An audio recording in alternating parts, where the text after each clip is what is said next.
Welcome to Primary Markets TV on the 7th of December. I'm Dan Barnes. We're going to be covering the newly issued securities and upcoming IPOs for Asia Pacific, Europe, Middle East and Africa, and the Americas. This week is seeing 10 IPOs launched on the Australian Stock Exchange. These include Control Bionic, which produces technology to support people who are suffering from paralysis and loss of speech, and also listings from several firms in the mining, exploration and commodity business. That is Desert Metals, Rincon Resources, Akora Resources, and Erawara Resources. Cluey, the online tutoring platform, is also listing. Of course, over the COVID-19 period, a lot of people have been working from home and homeschooling. Thematically, we've seen investor interest moving into funds which are focused on commodities, notably gold and silver this year, as well as healthcare. And that's reflected in some of the IPOs in Asia Pacific. Hong Kong has a busy week for IPOs ahead, but possibly its most notable is going to be JD Health, coming out on the 8th, which is expected to raise around $3.5 billion US. JD Health, of course, fits into that wider interest from investors in healthcare and pharmaceutical assets resulting from the COVID-19 pandemic. It's also interesting for being part of JD.com. According to Bloomberg reports, the firm has plans to list its fintech unit, JD Digits, and IFR has said it also expects to list its distribution business, JD Logistics, which was spun off from the main firm 3 years ago. JD.com, of course, is an e-commerce giant in the region. In other news, Board of China Development is reported to acquire a majority stake in China Life by acquiring an additional 21% of China Life's outstanding shares. Well, now we're going to move on to the fixed income markets, and joining me is Charles McGregor, Head of Asia at Lucraw Analytics, an independent research firm and also a Smart Karma insight provider. Charles, welcome back to the show. Thank you, Dan. Good to be back. So tell us, which new bond issuances have caught your attention over the recent weeks? Just a bit of a backdrop, the last sort of 5-6 weeks have been relatively quiet. There was only 11 billion issuance in November compared to 38 billion in October. Year to date, that takes us to about 311 billion. So that's still ahead of last year by about 6% year over year. So it's been relatively quiet the last couple of weeks. What we did see this week was a rush to perpetuals. We had issuers seemingly looking to issue what they perceive to be cheap capital and seemingly insatiable yield-hungry investors that are chasing these perpetuals. I'll mention two briefly. Yeah. One was China Huaneng, which is a state-owned entity power generator. Mm-hmm. It issued $1 billion in two tranches, a non-call 3 and a non-call 5. And they were priced around about 3%. So this is a perpetual, and it's been priced at about 3%. So people obviously taking a lot of comfort out of the state-owned entity status. Yeah. What was interesting there was that it was 7 times oversubscribed. So they had an order book of about $7 billion for that $1 billion offer. The second issue that caught my eyes was New World Developments. It's a Hong Kong-based property company. And it issued 750 million in a non-call 3. And in that case, the order book was about 3.8 billion, so about 5.5 times oversubscribed. So definitely a lot of demand for these types of issues from investors that are just getting their yield hungry. They're getting squeezed in other markets like the US, where overnight high yield spreads came down to the lowest level since June 2014. That's really interesting. Thank you. Now, of course, talking of state-owned enterprises, we have seen a number of defaults, and some of the Morgan Stanley analysts, as we mentioned last week, noticed that net new issuance for AA and AAA in China on the week of the 20th had dropped off. Do you have any thoughts on the defaults and the impact that might be having? And of course, we have had some government meetings and announcements since then. Okay, I mean, there's been a lot of press the last couple of weeks. I was reading 2 articles today highlighting this surge in defaults. To put it in perspective, there were quite a few defaults in 2018, 2019.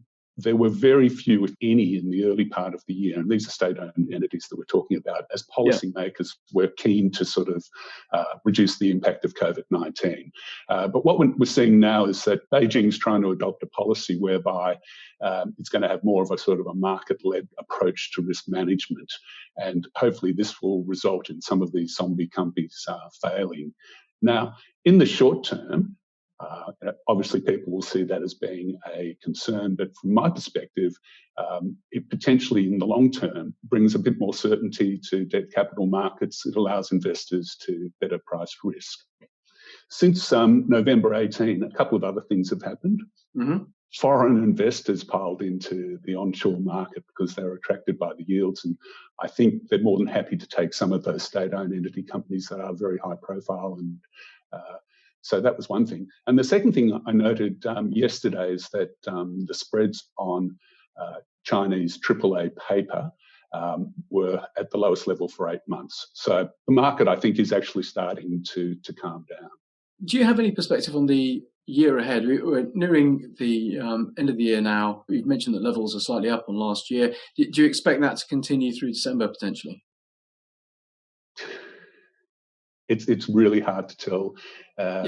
In the high yield space, I wouldn't see a lot of new issuance because Chinese property companies have now been restricted by the three red lines policy, which restricts if they have certain financial parameters that are outside limits that have been set by the government. So in the high yield area, I don't see a lot, but in the IG area, I would expect what we've seen in the last month to continue there. That's great. Charles, thank you very much. It's a pleasure, Dan. Thank you. Europe is far quieter than Asia Pacific for IPOs this week. On the LSE this month, we're expecting to see the listing of diagnostics firm Abingdon Health, date as yet unconfirmed, and that will be on the AIM market. And AIM also saw the listing of Helium One Global week before last at a price of £4.50 a share. Continue to see a lot of bond issuance reported to the LSE, many with sub 1% yields, with 20-year bonds from Nestle and BP Capital Markets recently.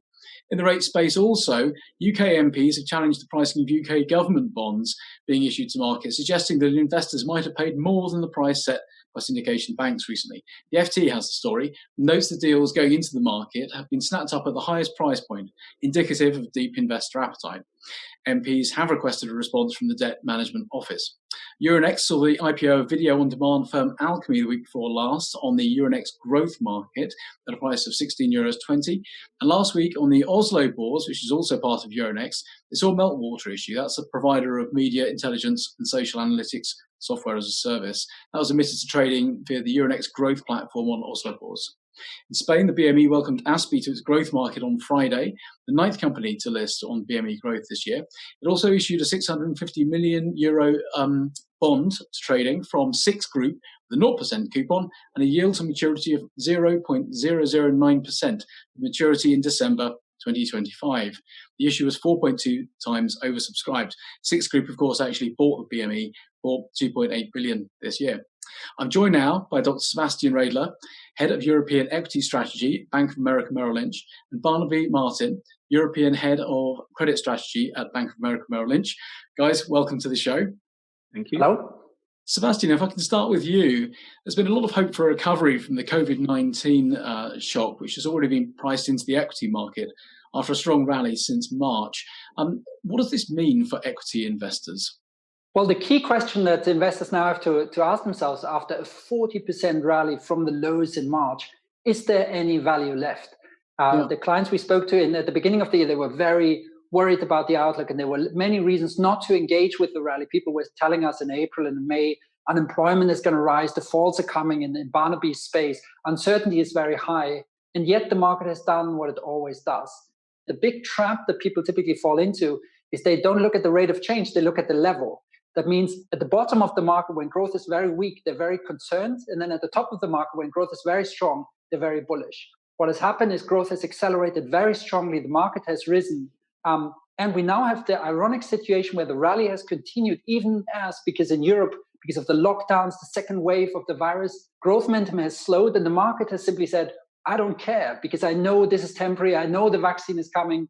And so the best way that we have to quantify it and to answer the key question, is there some value left, is to ask, what is the growth scenario that is now priced into the market? How much acceleration is in the price? And how does that compare to the acceleration that is actually coming?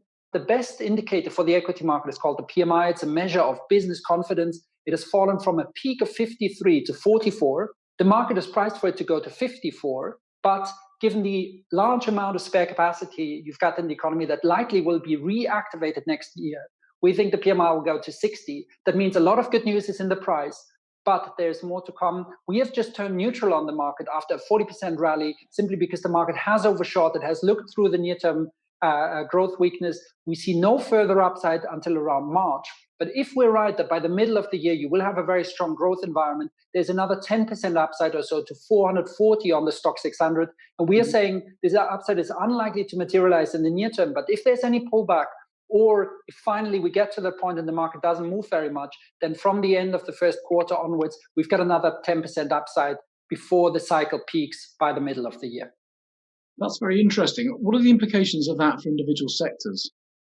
Well, there you've got pretty much a bifurcation, especially among the cyclical sectors. On the one hand, you've got the ones where a lot of the good news is already in the price. Autos up 40%, capital goods up more than 20%. So we were overweight early in the year. We've just neutralized it. And what we're telling clients now, focus on the sectors that have very little of the good news priced in, but that they have the same macro sensitivities. That's banks, that's insurance, that's energy, and that's airlines, which until a month ago, nobody wanted to touch. They are only just participating in the recovery rally. And from our perspective, that's where now the value lies. What are the biggest macro risks for the equity market going into 2021? Normally, the main macro risks are always related to the growth picture, but you would say, given this recovery potential that is there, and given the promise from vaccines, the risks on the growth front are quite low this time around, simply because the narrative is so compelling. There's just one risk to be aware of, that in the near term, growth momentum in the US has held up well. But what is happening now is that more states have to put restrictions into place because their hospitalization rates are rising. And secondly, a lot of the fiscal stimulus that is in place right now will come to an end by the end of the year. So we'll have an air pocket before new stimulus comes in.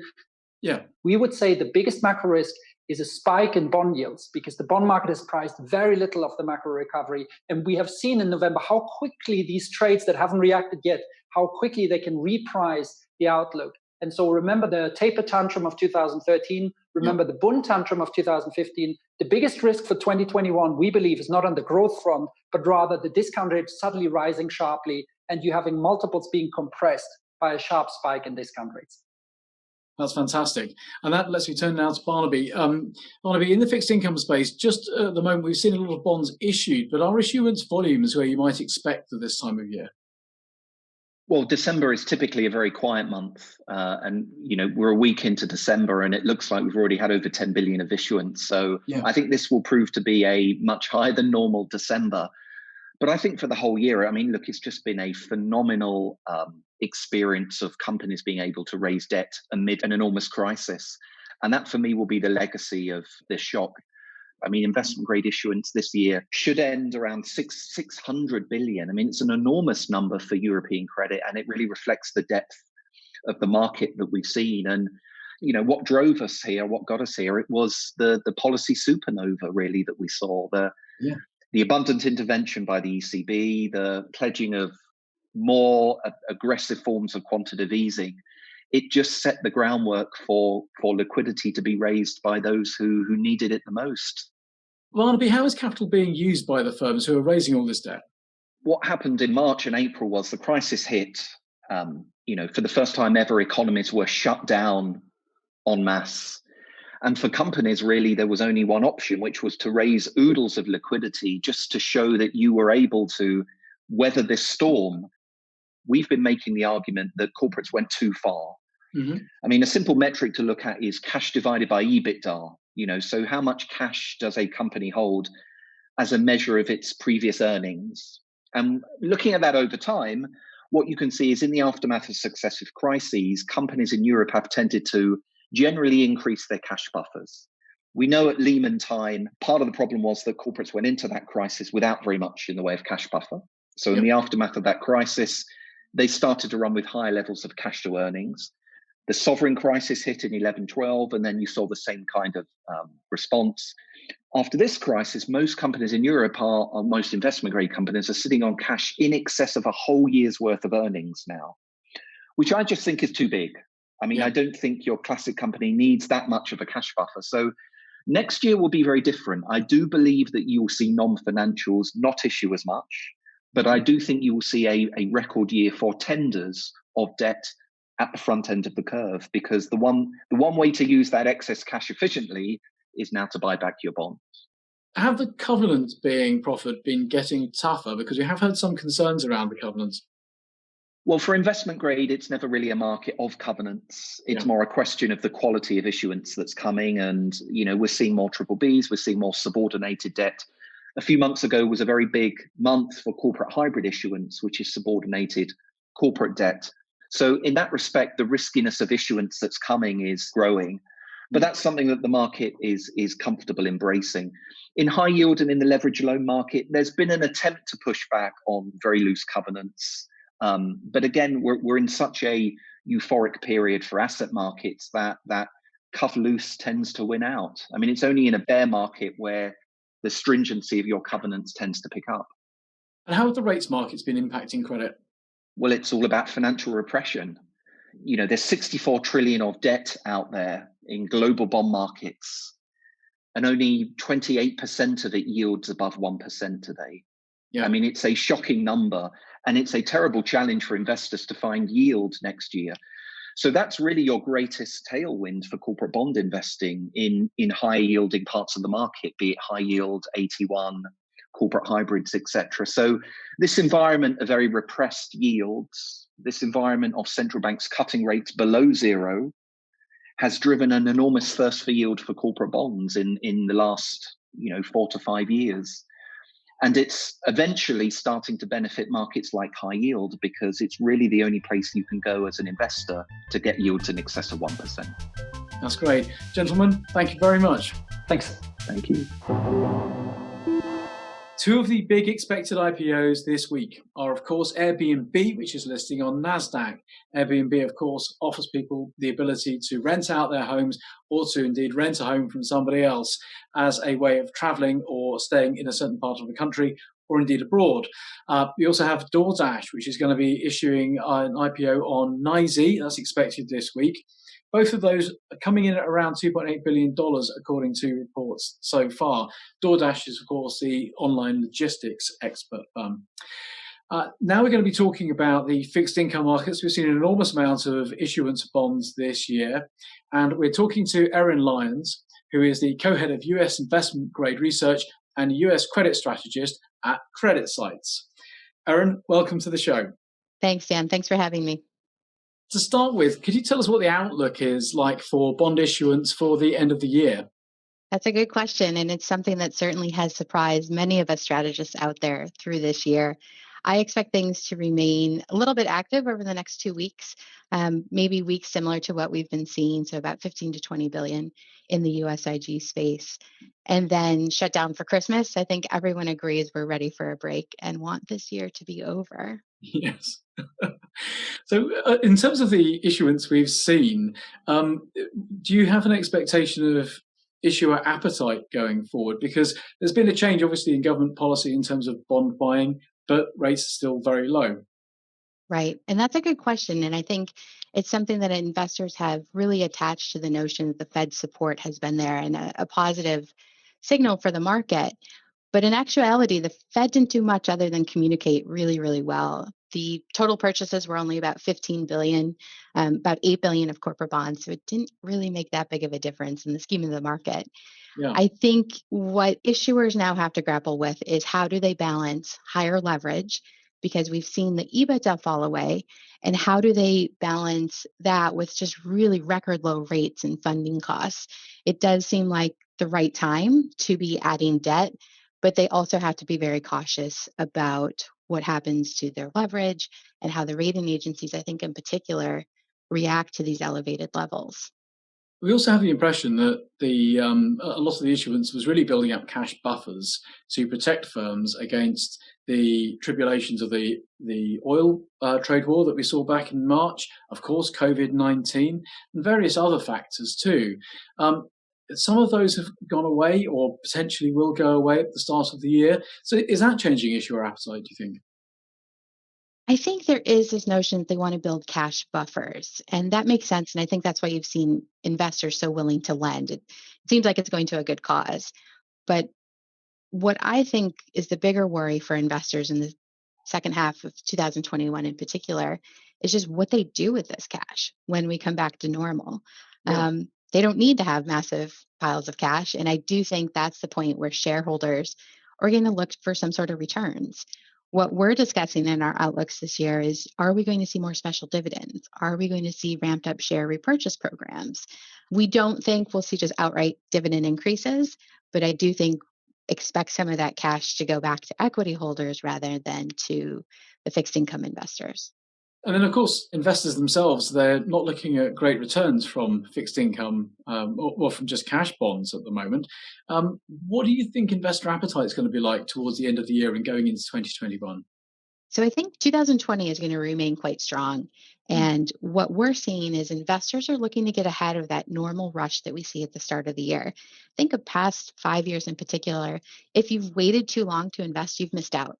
And then there's kind of not a lot of options for you to buy. Also, if we're looking at a lower supply outlook than we had numbers in 2020, it's just kind of exacerbating that need to buy now and sit.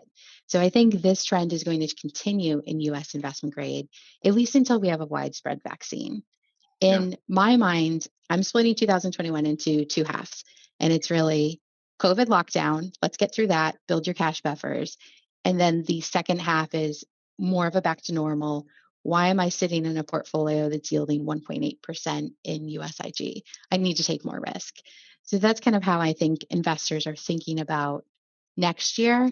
The end of this year, it's certainly going to be a rush to buy. We've seen the IG index tighten considerably in the past week, and we're only 6 basis points off of the starting year levels on the BAML index at this point. So who would have thought? Yeah, absolutely. The week before last, we heard from Invesco saying that they thought people might be looking to move out of US fixed income and potentially moving into emerging markets fixed income.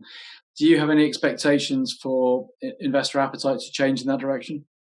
I do. And I guess I don't have such a firm view on where they go, but I do think USIG is going to not be the first choice as it has been. It really has been a safe haven. We've heard that it's definitely become almost a treasury substitute for those high quality issuers. I think investors are just going to look to get paid more. The other thing on my concern list is the duration. And you've really seen duration extend in the IG space. And if you're worried at all about rates rising, that's a really bad hit to your total return. So that's another one of my focus areas for the next year. Overall, how do you think the central bank policy is going to be impacting both issuers and investors going into 2021 and for the next 12 months? Our view is that the Fed keeps rates pegged in the front end. They're going to be low. And then what we're more worried about is that back end that tends to be driven by market demand. I also think the same rationale holds for treasuries. Do you need to be buying this really safe haven if things are improving and your economic numbers are, poised to really skyrocket in the second half of the year? So I do think that back end of the curve is in question. What we need to figure out is, do we start to see yield curve control and what that may do to that aspect? I think issuers will continue to take advantage of these very low rates. And it's just so incredibly cheap. Right now, we're seeing over a 200 basis points differential between the par weighted coupon on the index and the yield. So as people refi, they're just saving money, or they could borrow more and have the same carry costs. So I think issuers will continue to take advantage, but what we may see actually is more issuance further out the curve in an effort to lock in those rates for longer. That's fantastic. Erin, thanks so much for coming on the show. Thanks for having me.